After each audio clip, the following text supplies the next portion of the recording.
नाशिक आणि त्र्यंबकेश्वरमध्ये 2027 मध्ये होणाऱ्या सिंहस्थ कुंभमेळ्याच्या पार्श्वभूमीवर आता विविध विकास कामांना सुरुवात झाली आहे। दरम्यान नाशिकच्या काळाराम मंदिर परिसरामध्ये रामकालपथ हा जो प्रकल्प आहे तो उभारण्यात येणार आहे आणि या रामकालपथ प्रकल्पाच्या प्रत्यक्ष कामांना आता सुरुवात झाल्याचं आपल्याला पाहायला मिळतंय। आपण काळाराम मंदिराच्या पूर्व महाद्वार परिसरामध्ये पाहत आहोत। या ठिकाणी जे बांधकाम आहे ते आता सुरू करण्यात आलेलं आहे। प्रकल्पाच्या माध्यमातून या ठिकाणी बांधकाम जे आहे ते सुरू करण्यात आलेलं आहे। दरम्यान या ठिकाणी असलेल्या जे काही छोटे मोठे व्यावसायिक होते त्यांचं अतिक्रमण या ठिकाणी काढण्यात आलेलं आहे आणि या ठिकाणी आता या प्रकल्पाला आपल्याला सुरुवात झाल्याचं पाहायला मिळतंय। शहरामध्ये विविध परिसरामध्ये आगामी सिंहस्थ कुंभमेळ्याच्या पार्श्वभूमीवरती विविध विकास कामांना सुरुवात झाली आहे।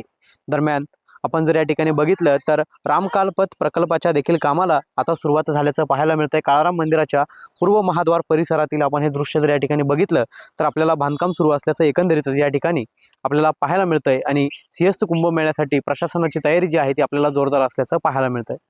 पवन येवले, TV9 मराठी, नाशिक।